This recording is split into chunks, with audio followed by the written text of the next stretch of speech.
Welcome viewers. सो आज का जो हमारा टॉपिक है that is trigonometry.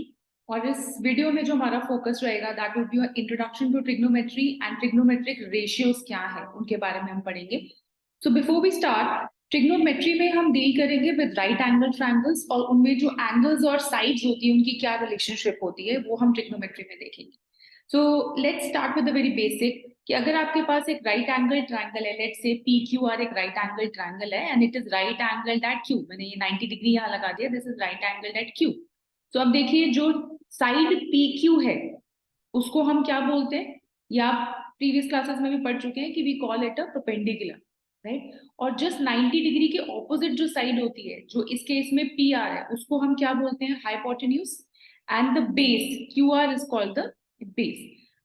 Alright, so अब देखते हैं कि अगर हम किसी स्पेसिफिक एंगल की बात कर रहे हैं और उस एंगल को लेके अगर हमें ट्रिग्नोमेट्रिक रेशियोज को फाइंड आउट करना है तो हम क्या यूज करते हैं, क्या टर्म्स यूज करते हैं। सो आप यहाँ पे देखिए जी, ट्रायंगल आपको दिख रहा है एबीसी। नाउ एबीसी में this triangle is right angle at B, क्योंकि मैंने 90 डिग्री यहाँ बना दिया, right. So this is 90, so ABC is the right angle triangle. अब हाइपोटेन्यूज तो आपको पता है, 90 के सामने वाली जो साइड होती है that is called the hypotenuse which is AC in this case.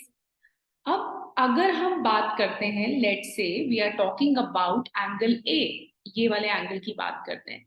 So angle A के ऑपोजिट कौन सी साइड है, the side which is opposite to angle A is this side which is BC, correct. And side which is adjacent to angle A is this side which is AB, right. So ये terms आपको clear होनी चाहिए, side opposite हम किसे लेते हैं और side adjacent का क्या मतलब होता है। अब देखते हैं ट्रिग्नोमेट्रिक रेशियोज कौन सी हैं।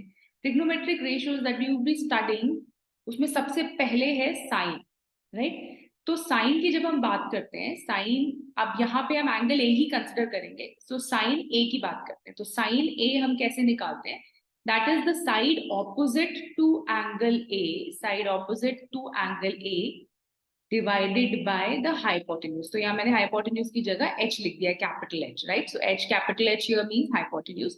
तो side opposite to angle A, अब एंगल ए के ऑपोजिट कौन सी साइड है, BC, over the hypotenuse, hypotenuse is AC, right. So BC over AC, तो जो भी वैल्यूज यहाँ पे होंगी वो हम यहाँ सब्स्टिट्यूट करके साइन ए की वैल्यू फाइंड आउट कर सकते हैं, right. Now the second trigonometric ratio is cos cosine A. तो कोसाइन ए को आप जो जनरली यूज करेंगे, you will be using cos, right. So that is the side adjacent to angle A.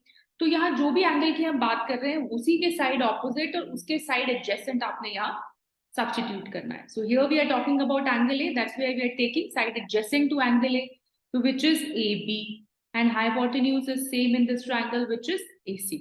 So AB upon AC हम लिख सकते हैं। Then tangent A, tangent A को आप tan भी लिखेंगे, tan भी यूज कर सकते हैं, ये जनरल जो टर्म होगी tan ही होगी जो हम आगे यूज करेंगे। So tangent A is side opposite upon side adjacent. Side opposite आपको मालूम है इस ट्रायंगल में, to angle A is BC and side adjacent is AB, so it would become BC over AB. Now the next thing here is cosecant A. Cosecant A को हम cosec ए भी बोलते हैं, कोसेक टर्म भी use करते हैं। That is the reciprocal of sign. तो जो भी आपके पास साइन की वैल्यूज है उसका रेसिप्रोकल आप कर दीजिए, you will get the value for cosecant A.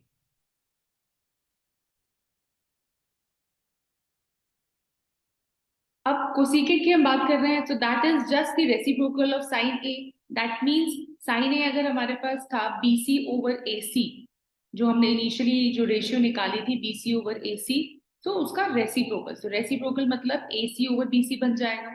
Similarly secant, secant को हम सेक भी लिखते हैं एंड कोसिकेंट के लिए वी विल राइट कोसेक। अब इसमें देखेंगे this is also reciprocal of cosec, so that will become AC over AB। Now the sixth trigonometric ratio here is cotangent. Cotangent को हम कॉट लिखते हैं। सो कोटैंजेंट ए हियर हम यहाँ पे स्पेसिफाई कर रहे हैं, आप देख रहे हैं हमेशा पे ए लिखा हुआ है, दैट मीन्स कि we are talking about angle A here, right. So whatever angle is asked you can just change that value. जैसे अगर आपसे एंगल C पूछते हैं तो एंगल A की जगह you will be writing angle C. Now cotangent is the reciprocal of tan. So that means अगर हमारे पास tan जो था that was BC upon AB here, so it will become AB over BC. Right? Now there are few other relationships कि अगर हमें tan की value को लिखना है in terms of sin and cos, तो आप लिख सकते हैं tan को that is sin over cos. So अगर हम यहाँ tan A की बात कर रहे हैं, we can write it as sin A over cos A. Right similarly जैसे कि हमने कोटैंजेंट को लिखा कोसिकेंट को लिखा था 1 over sin A, it is reciprocal of sin, and secant is reciprocal of cos. Cotangent is reciprocal of tan.